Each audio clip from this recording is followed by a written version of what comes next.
नमस्कार, सुबह के 10 बज रहे हैं। जी न्यूज पर आप सभी का स्वागत है। आपके साथ मैं हूं पूर्णिमा मिश्रा। इस सवाल के साथ कि क्या भारत की वैदिक पहचान को मिटाने की साजिश हो रही है? अगर भारत की युवा शक्ति अपने अतीत को पढ़ेगी लिखेगी, उसे जानेगी, तो उससे किसे खतरा हो जाएगा? हम आपको आज एक रिपोर्ट दिखाएंगे जिसकी वजह से सवाल उठे। ये रिपोर्ट ये बताती है कि आपके बच्चे की किताब से कितने बड़े सच को गायब कर दिया गया और आपको इसकी खबर तक नहीं।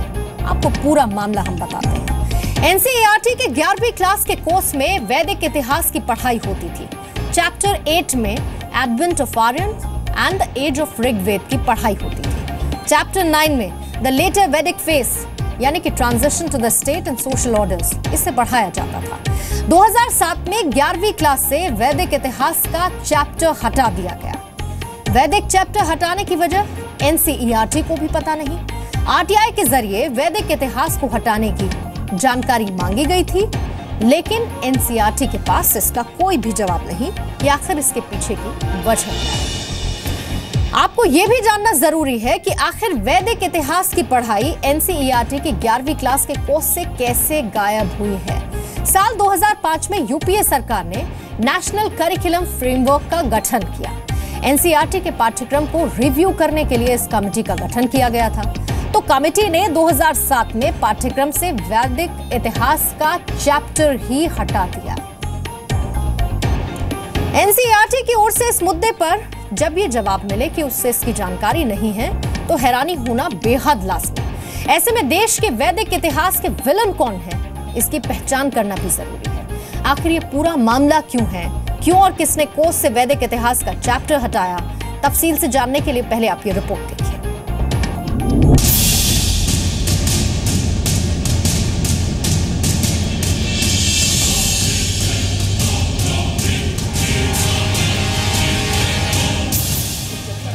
क्या भारत की वैदिक पहचान को मिटाने की साजिश हो रही है?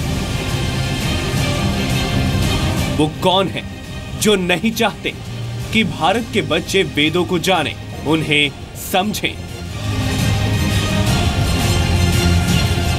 चंद पढ़े लिखे क्यों नहीं चाहते कि भारत के बच्चे अपना अतीत पढ़ सकें?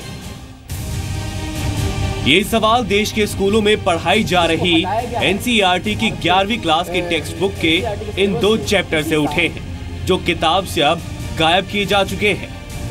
एनसीईआरटी की 11वीं की हिस्ट्री टेक्स्ट बुक के 2 चैप्टर आर्यन सभ्यता पर रोशनी डालते थे।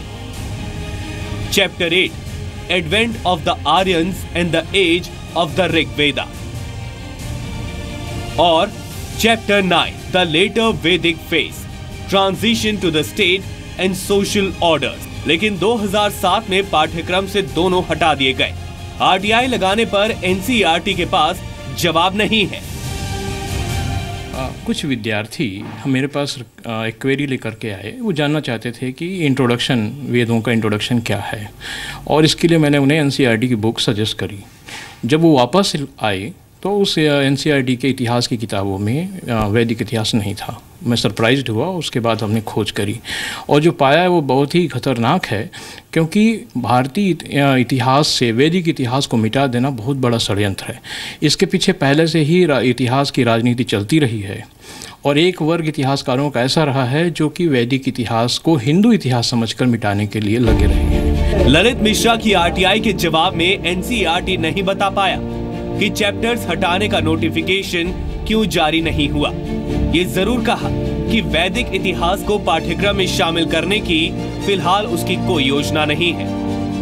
कोई ताकतें ऐसी हैं जो नहीं चाहती हैं कि विद्यार्थियों को इन बातों का पता लगे, इसलिए इस पर आगे शोध करके और अधिक जानकारी देने के बजाय इसे चुपचाप हटा दिया गया। अब सबसे हैरानी की बात, टेक्स्ट बुक से वैदिक इतिहास को मिटाने का एक खेल तब हुआ जबकि यूनेस्को ऋग्वेद की पांडुलिपियों को अपने वर्ल्ड रजिस्टर मेमोरी में शामिल कर चुका था। 2005 में नेशनल करिकुलम फ्रेमवर्क बनता है, 2007 में इसको हटाया जाता है। 2007 के बाद से आपको इतिहास के किताब में वैदिक इतिहास नहीं दिखता है। लगभग 9 साल हो चुके हैं।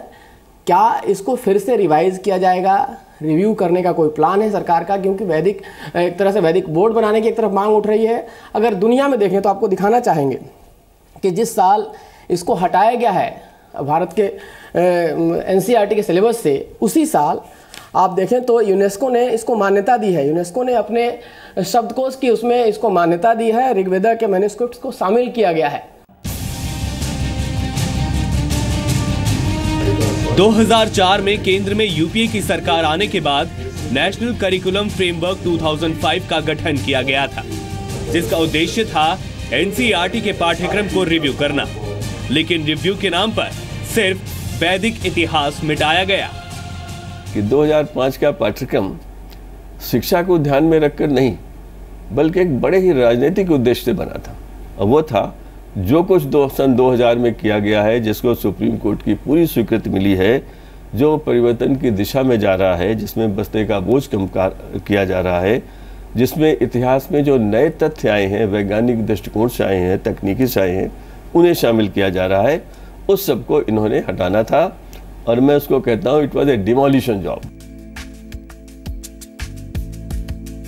सवाल है कि वैदिक इतिहास को मिटाने के पीछे क्या यूपीए सरकार का इशारा था, या ये सिर्फ उन वामपंथी इतिहासकारों की जिद थी जो एनसीईआरटी के पाठ्यक्रम रिव्यू पैनल में थे। नजर डालें कौन थे ये। टेक्स्ट बुक रिव्यू कमेटी के चेयरमैन थे यूनिवर्सिटी ऑफ कोलकाता के हिस्ट्री डिपार्टमेंट के हेड प्रोफेसर हरि वासुदेवन। मुख्य सलाहकार थे जेएनयू के सेंटर फॉर हिस्टोरिकल स्टडीज के प्रोफेसर नीलिद्री भट्टाचार्य, जेएनयू के प्रोफेसर कुणाल चक्रवर्ती, जेएनयू के associate professor Najaf Haider, JNU के प्रोफेसर रजत दत्ता, जेएनयू की professor Vijaya Ramaswamy, Aligarh Muslim university की रीडर जया मेनन और फरहत हसन, जाकिर हुसैन कॉलेज दिल्ली की रीडर पार्थो दत्ता, इंद्रप्रस्थ कॉलेज दिल्ली की reader Meenakshi Khanna, university of Chicago के प्रोफेसर मुजफ्फर आलम। इनके अलावा 7 और लोग, जिनमें सबसे खास नाम है मशहूर वामपंथी लेखक रामचंद्र गुहा का।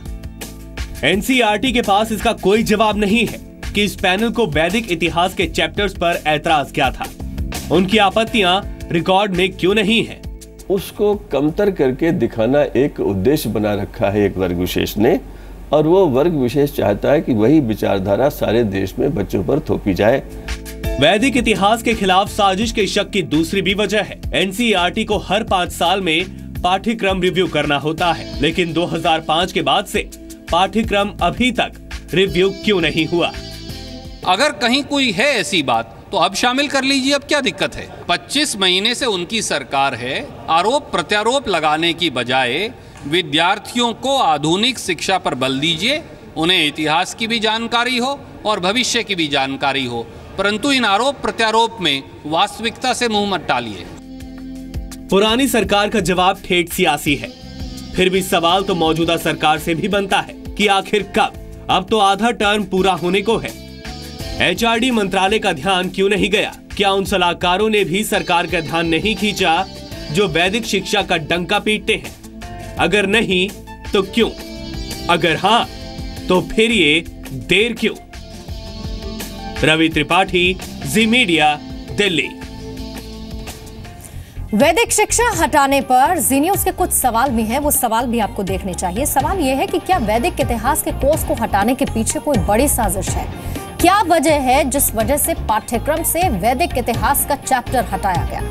वैदिक इतिहास के चैप्टर को हटाने की साजिश के पीछे कौन है? देश के वैदिक इतिहास से छात्रों को अलग रखने का मकसद क्या है? मौजूदा सरकार के एचआरडी मंत्रालय की नजर अब तक इस साजिश पर क्यों नहीं पड़ी है? क्या सरकार फिर से वैदिक इतिहास के कोर्स को पाठ्यक्रम में शामिल करेगी? क्या सरकार 2005 के बाद एक बार फिर से कोर्स का रिव्यू करेगी, जिसके बाद वैदिक इतिहास के इस चैप्टर को दोबारा से शामिल किया जा सके? तो सवाल यही है कि किस वजह से पाठ्यक्रम से वैदिक इतिहास के चैप्टर को हटाया गया और क्या इसके पीछे कोई बड़ी साजिश है? इस पर बातचीत करने के लिए स्टूडियो में मेरे साथ आरटीआई एक्टिविस्ट ललित मिश्रा मौजूद हैं। ललित मिश्रा, बहुत बहुत स्वागत है आपका। आपकी तरफ से पूरी जानकारी निकाली गई जब ये बात सामने आई कि वैदिक इतिहास का चैप्टर बच्चों के पाठ्यक्रम से गायब हो चुका है। इसके साथ ही दिल्ली से हमारे साथ मौजूद हैं इतिहासकार प्रोफेसर केटीएस सराव, बहुत बहुत स्वागत है सर आपका। साथ ही दिल्ली से हमारे साथ मौजूद हैं सीपीआई नेता अमीर हैदर, और साथ ही मेरे सहयोगी रवि त्रिपाठी भी मौजूद हैं, जिनकी तरफ से ये पूरी रिपोर्ट सामने लाई गई और उसके बाद ये कुछ सवाल हमारे सामने हैं। लेकिन सबसे पहला सवाल केटीएस सराव मेरा आपसे है। ये पूरी रिपोर्ट आपने देखी और सवाल भी जो उठ रहे हैं इस रिपोर्ट के बाद वो भी आपने देखे, लेकिन आपको क्या लगता है, चूंकि आप एक इतिहासकार हैं और अगर आप वैदिक इतिहास की बात करेंगे तो वैदिक इतिहास वो है जो पूरी हमारी संस्कृति की संरचना का आधार है, और ऐसे में अगर हम ये देखें कि बच्चों को जो बेसिक शिक्षा दी जाती है उसमें से वैदिक इतिहास के चैप्टर को गायब कर दिया जाए और 9 साल का एक लंबा वक्त बीत जाए, इसके पीछे की वजह क्या हो सकती है? मुझे लगता है ये बड़े ही दुर्भाग्य की बात है कि वेदों को या उपनिषद को या योगा को या संस्कृत को केवल हिंदुओं से जोड़ने की कोशिश की जाती है। मुझे लगता है पिछले 4000 वर्षों में कोई ज़्यादा लोग बाहर से भारत में बसने के लिए नहीं आए। मेरा कहने का ये मतलब है कि वो किसी भी धर्म के या जाति के हों, वो सारे के सारे लोग जो हैं वो इंडियंस ही हैं। और हिंदू शब्द जो है वो तो मध्यकालीन युग में इसका प्रयोग हुआ। तो मुझे लगता है वेद हैं, उपनिषद हैं, योग है, संस्कृत है, ये सभी भारतीयों का एक हेरिटेज है। सभी भारतीयों को सीखना चाहिए, इसके बारे में थोड़ी बेसिक जानकारी तो होनी ही चाहिए, और स्कूल के बच्चों को मुझे लगता है बहुत ज़रूरी है इन चीज़ों की जानकारी देना। तो इसलिए वेदों को, उपनिषदों को, योगा है, संस्कृत है, ये सभी जो हैं वो सभी को जो जानना चाहिए, सभी को इनके बारे में बताना चाहिए, सभी का कल्चरल हेरिटेज है। तो इसमें मुझे नहीं लगता कोई बुराई है जैसा पढ़ाने में। मुझे पता नहीं लगता क्यों इसको हटा दिया गया। कांग्रेस तो बेसिकली प्रछन्न वामपंथी हैं, तो इसलिए ये सारे के सारा जो मुद्दा है वो वामपंथी वर्सेस बाकी लोगों के बीच का है। यानी कि आप ये कहना चाह रहे हैं, और आपका जो इशारा है वो ये है कि एक खास विचारधारा जिसको आधार बनाते हुए इस तरह के बदलाव किए गए और वैदिक इतिहास के चैप्टर हमारी कोर्स बुक से, बच्चों की कोर्स बुक से नदारद कर दिए गए। अमीर हैदर है हमारे साथ, सीपीआई लीडर हैं।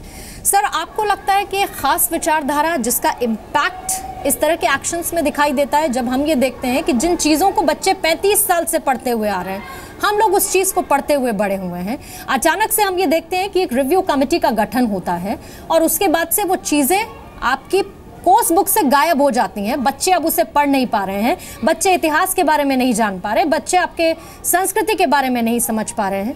तो आखिर ऐसी क्या वजह है कि बच्चों को इन चीज़ों से दूर रखा जाए, उनकी कोर्स बुक से ऐसे चैप्टर्स को गायब कर दिया जाए? पूर्णिमा जी, बात में तो हमारे यहाँ खतरनाक शब्द का इस्तेमाल होता है और हर किसी को वामपंथी कह दिया जाता है। मेरी समझ में नहीं आता कि वामपंथ का जो फैशनेबल वामपंथी लोग हैं, जो फैशनेबल कम्युनिस्ट हैं, उन्हें आप हमसे ना जोड़ा करें, नंबर 1। नंबर 2, जो वैदिक काल है वो भारत का इतिहास है और उसमें कोई कर्मकांड नहीं है। अगर आप देश का इतिहास, अपनी कल्चर का इतिहास आप बच्चों को नहीं पढ़ाएंगे तो आप उन्हें और क्या पढ़ाएंगे। वैदिक काल को अगर आप पढ़ेंगे तो उसमें पर्यावरण से बहुत ज़्यादा करीब वो काल कहलाया जाता है, जिसमें पर्यावरण फ्रेंडली उसे हम कह सकते हैं। उसमें कोई कर्मकांड नहीं है, उसमें कोई अंधविश्वास की बात नहीं है। और ये सरस्वती नदी के आसपास ये सभ्यता डेवलप हुई, फिर आगे गंगा के किनारे तक ये पहुंची है, तो इसमें तो ऐसा कुछ भी नहीं है। और अगर मैं तो इतना कहूँगा कि अगर वैदिक काल को इतिहास से निकाल दिया जाए तो ये ऐसा हो जाएगा बगैर जड़ के पेड़। जिस पेड़ की जड़ ना हो और उसके ऊपर पेड़ हो, तो बगैर जड़ के पेड़ तो हो नहीं सकता। तो ये समझ में आने से परे है और हर किसी को आप वामपंथ से ना जोड़ा करें, क्योंकि वामपंथ से जोड़ने का मतलब ये नहीं कि जो भी दक्षिण पंथियों की, एक मिनट, जो भी दक्षिण पंथी विचारधारा का इनका विरोध करते हैं वो सब वामपंथी हैं। तो सब वामपंथी नहीं हो सकते। नहीं, और अगर सर विचारधारा से जोड़ने से ज्यादा बड़ा सवाल तो ये है ना कि फिर ऐसा क्यों होता है कि एक रिव्यू कमेटी गठित होती है, उस रिव्यू कमेटी में कौन कौन था? सर, मैं उनके नाम भी आपको बताऊंगी और उसके बाद फिर मैं आपसे शायद ये बेहतर तरीके से समझ पाऊं कि ये जहन में ख्याल क्यों आता है कि कहीं कोई विचारधारा थोपने की कोशिश तो नहीं की जा रही है।